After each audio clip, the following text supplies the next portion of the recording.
east of Africa, between the Rift Valley and Lake Victoria, a high plateau covering an area of 30,000 square kilometers is the scene of one of the most spectacular migrations on Earth.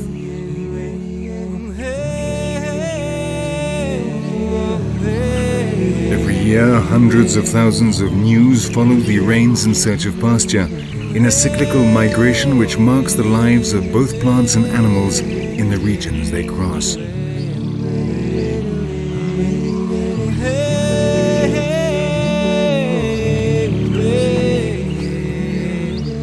The government of Tanzania, aware of the importance of this migration, decided to give official protection to 17,000 square kilometers of this region. And so the Serengeti National Park was born.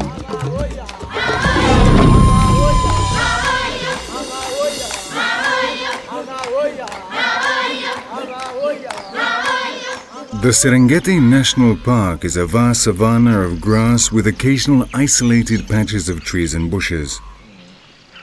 Both the amount of rainfall and the numbers of gnus, zebras and gazelles vary enormously according to the seasons, and the vegetation is very resistant to grazing. Some types of grass can spring up just an hour or so after the first shower.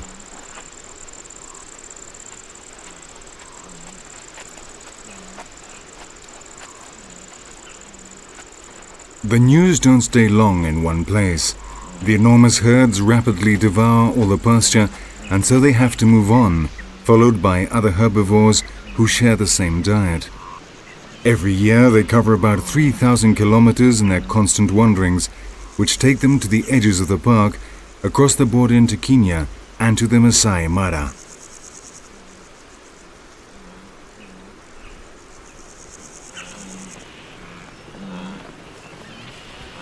A large population also means many deaths, and for some animals that means food. The vultures of the Serengeti eat 11 million kilos of meat every year, which gives us a good idea of the important role they play within the park.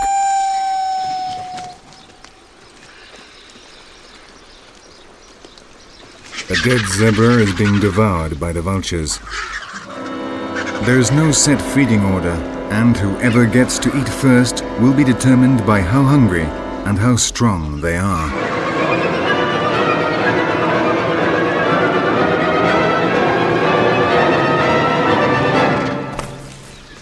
More vultures arrive constantly as they see others descend from the sky. A dead animal is discovered by just one vulture, and in no time, hundreds have gathered around. There are 6 different species of vulture in the Serengeti. The bearded vulture and the white-headed vulture are not only scavengers but also predators, and are capable of eating muscle and hard tissue thanks to their powerful beaks. Then they leave way for the white-backed vulture and Ruppel's vulture, who, with their long featherless necks, can reach right down into the entrails. Finally, the hooded vulture and the Egyptian vulture will clear up anything left on the body or on the ground.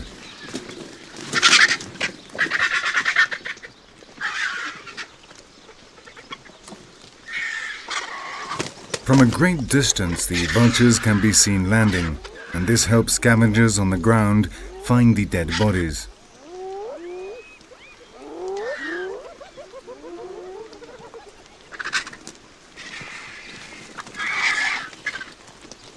The vultures are not strong enough to fight the hyenas for food. But they're used to this and simply wait patiently by until the hyenas have eaten their fill, and then again they attack the dead animal. As they wait, other vultures, seeing the commotion on the ground, fly down to join them.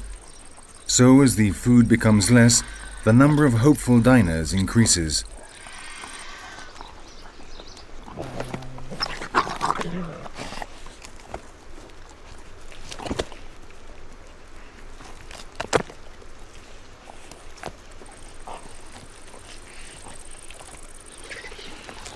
The wait seems never ending, but no one moves.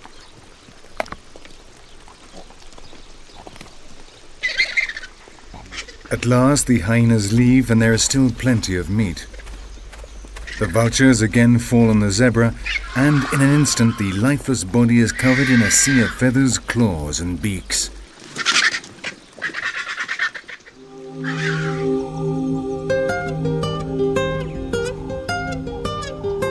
The monotony of the landscape is broken by the occasional outcrops of granite rock dotted across the plain. These are the kopjes, solitary mountains in the savannah, like islands formed 500 million years ago and revealed by erosion.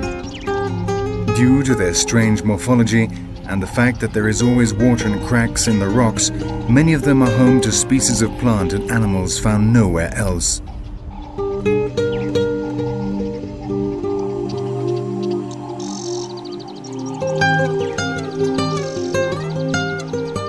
In these rocky areas, we will see animals that are not found on the open plains. Like the rendunka or the dik-dik, the smallest antelope in the world, about the size of a domestic cat. The strange name comes from the sound it makes, a sound sadly well known to hunters because it warns the gazelles of their presence.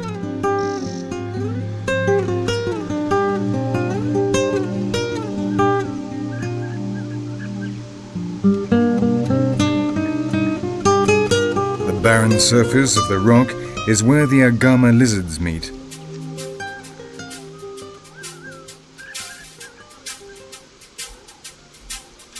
The brightly colored male of the species tries to attract the female by upward movements of his head. If she accepts, she moves closer and repeats the same movement. Well done. The bright coloring of the males also has its negative side. They can be seen not only by the females, but also by the varroa eagles and the kites that live on the kopjes. The male must display in order to defend his territory from competitors and attract potential mates, and when he does, it is the perfect time for the kite to spot him.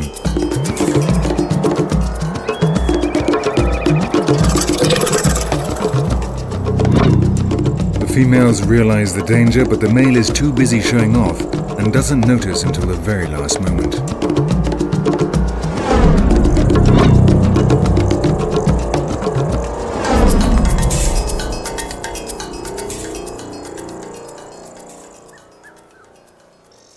The kopjes are also frequented by the fastest land mammal on Earth.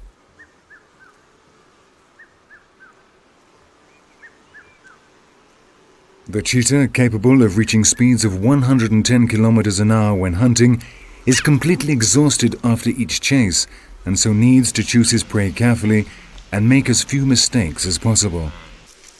The high grass of the savanna, which provides excellent cover, also prevents him from spying his prey.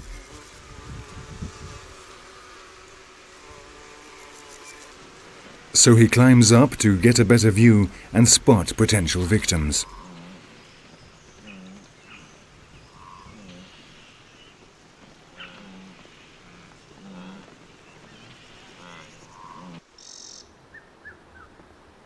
Thanks to his tremendous speed, the cheetah is the most successful feline hunter in the Serengeti. However, with the advantage of speed comes the lack of strength to fight off lions and hyenas, and whenever they can, they will snatch his food from him.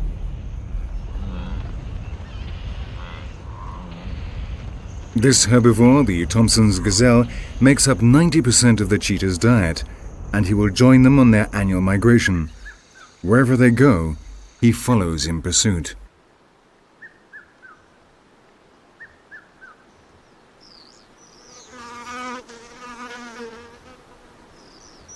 The gazelles follow the herds of gnus as they cross the savanna. Some types of grass are stimulated by the saliva of the gazelle and produce shoots shortly after being cropped, thereby becoming a succulent meal for the gazelles. The gnu represents less than 5% of the cheetah's diet, but he is nonetheless very much affected by their migrations.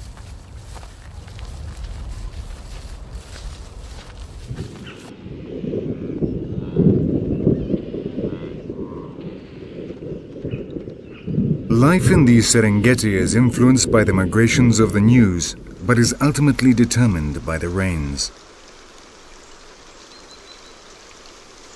Between November and December, the humid westerly winds bring the long-awaited rains from the Indian Ocean.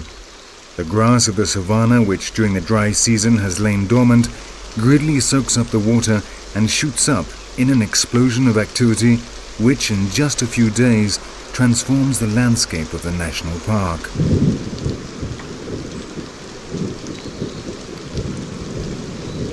From the Masai Mara Reserve in Kenya, where they have spent the dry season, the news moves south again following the rains. Their cycle of migrations is complete.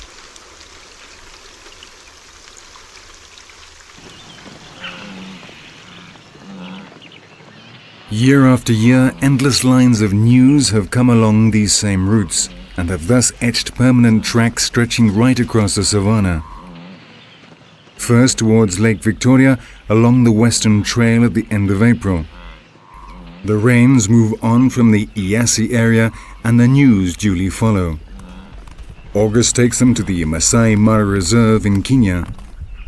As every year, hundreds of news die in the crossing of the Mara River, but the majority reach the northern bank and, after 4 months of wandering, are able to take a well-deserved rest.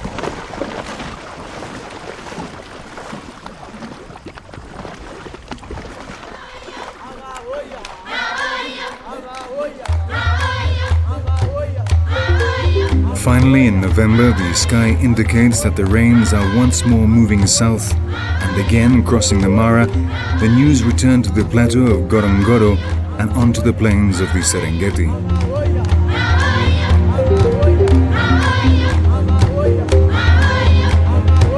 At this time of year, the grasslands regain their splendor. The rain soaks the earth and almost immediately the grass springs up, transforming the landscape into a sea of green, a seemingly endless supply of food.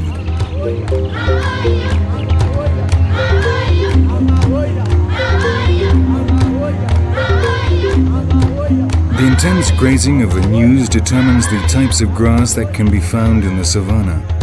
Every year, the vegetation is mercilessly cropped and constantly trampled.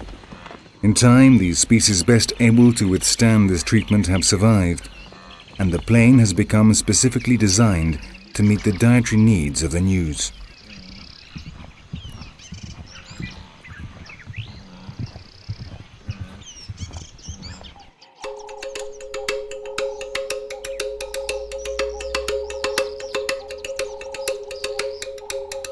In the northern region of the Serengeti, the landscape changes. The vast open plains give way to trees, and instead of the short, resistant grasses, we find other types growing up to 2 meters high. The animals, too, are different here.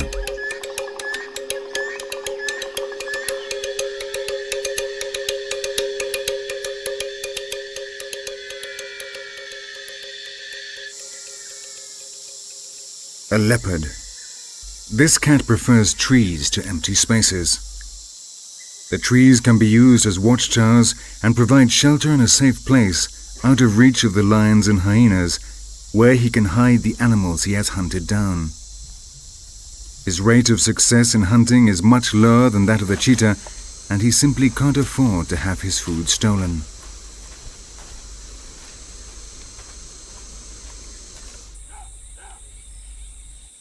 As well as the giraffe and the leopard, we find other species that prefer this region to the open savanna. One of these is an incredible animal that feeds on the leaves of the trees, the hyrax.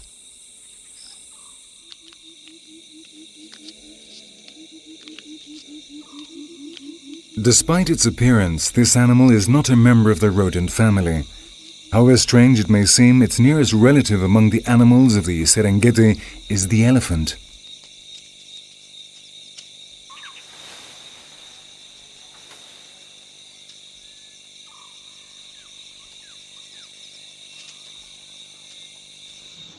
On the western edge of the park, the Grumeti River has its own particular ecosystem. This is the land of the hippopotamus. They are nocturnal animals dozing during the day and making the most of the cool of the night to eat the 60 kilos of grass they need every day. As the temperature rises, they move and find rest and relief in the water.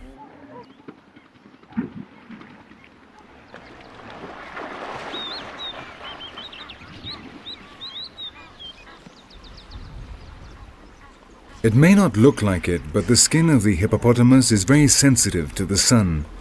When they are not submerged in the water, they have to cover themselves in mud to protect themselves from the harmful rays.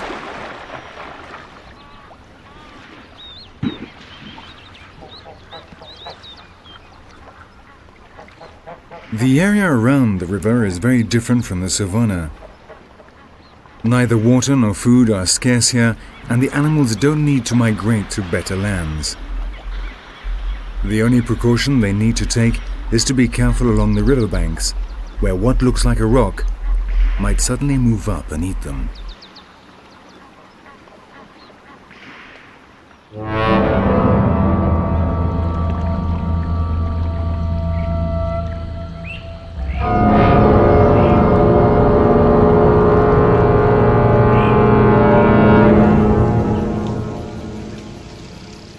For the time being, drought is not a problem, even in the savanna.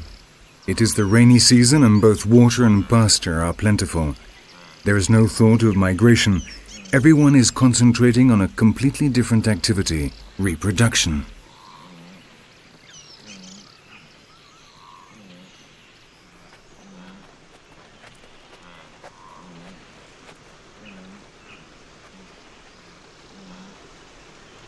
For the grand gazelles, this is the mating season, and each male has to defend his group of females. Though fights do occasionally occur, a show of strength is usually all that is required to frighten off weaker rivals.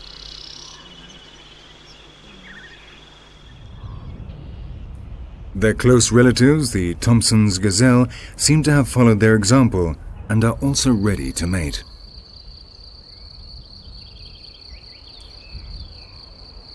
The grasslands are soon covered with males testing their strength and couples engaged in courting, and not just the gazelles.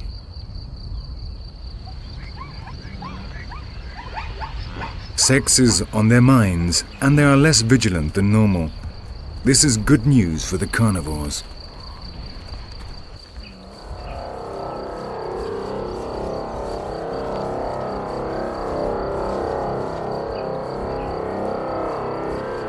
Contrary to popular belief, hyenas in fact kill 60% of their food and are an enemy to be reckoned with here in the savanna. They prefer hunting at night, but will seize any opportunity, even during the day.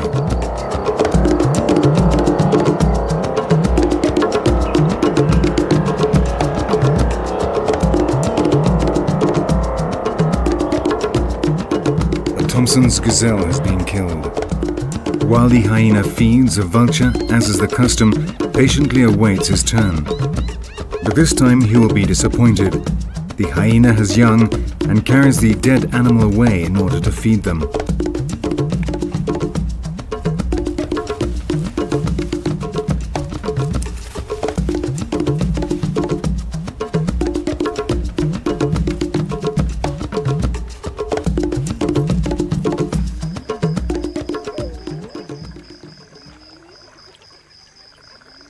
Of all the predators in the Serengeti, only one is feared by the hyenas. This is the largest and most powerful of all, the lion.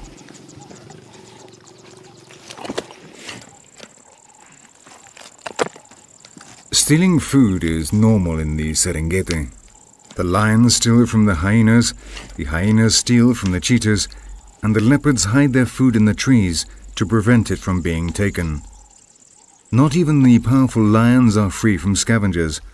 When they are eating, the hyenas wouldn't dare do anything, but they are waiting until the female, who is the last to eat, is left alone.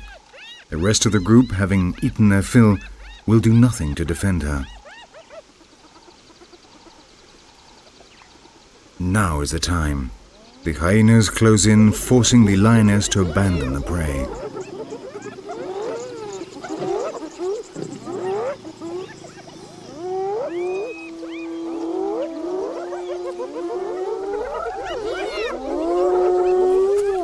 The female doesn't put up any resistance, and simply abandons the dead animal. It would be too dangerous to fight alone against a pack of hyenas, and the hyenas let her go. After all, they have got what they wanted.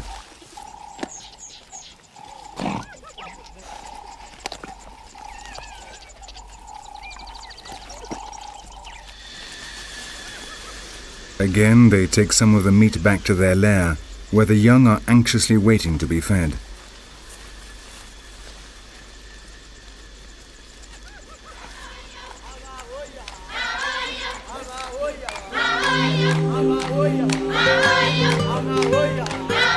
Between January and March, coinciding with the rainy season, one of the park's most spectacular events takes place, the birth of the news.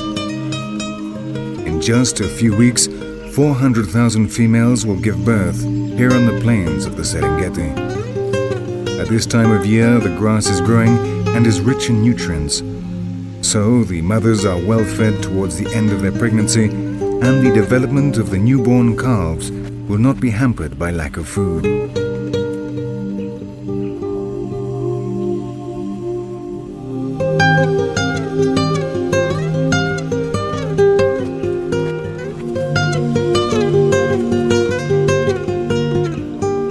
They give birth from mid-morning on, precisely the time when predators are resting.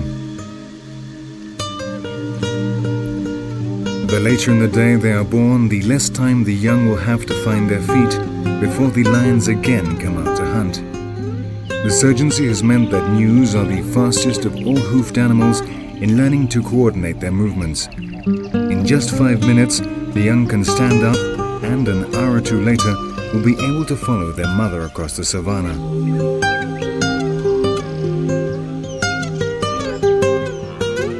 The nutritious placenta is one way of distracting the attention of predators and scavengers while the young are learning to walk. Whenever possible, the mother will leave the placenta as far away as she can from the place of birth.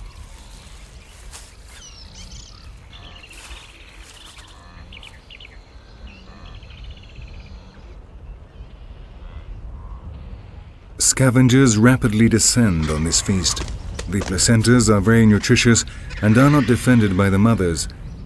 In no time at all, they are being fought over by vultures, jackals, and the odd marabou stork.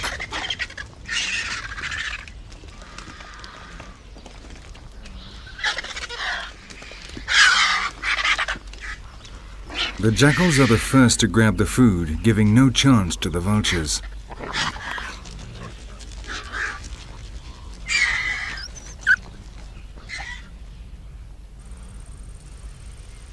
This female is about to give birth. The presence of jackals in the area is not normally a danger, but when giving birth, they can do very little to defend themselves, and so they are much more apprehensive.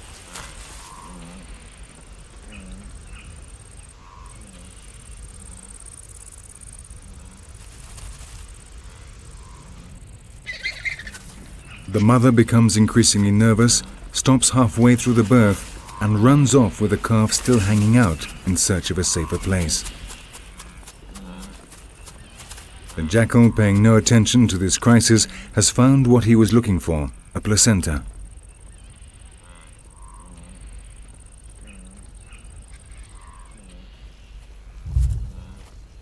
This ability to stop the birth halfway through allows the gnus to escape in extreme conditions. Once out of danger, the female then finishes giving birth.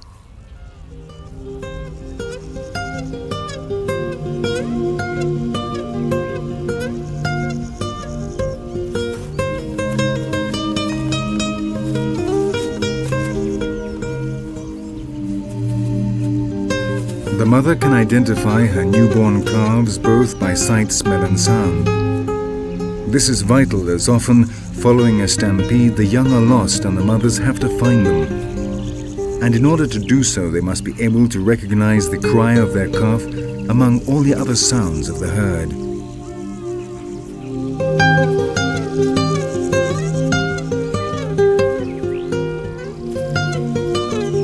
Death is a real possibility if a calf gets lost.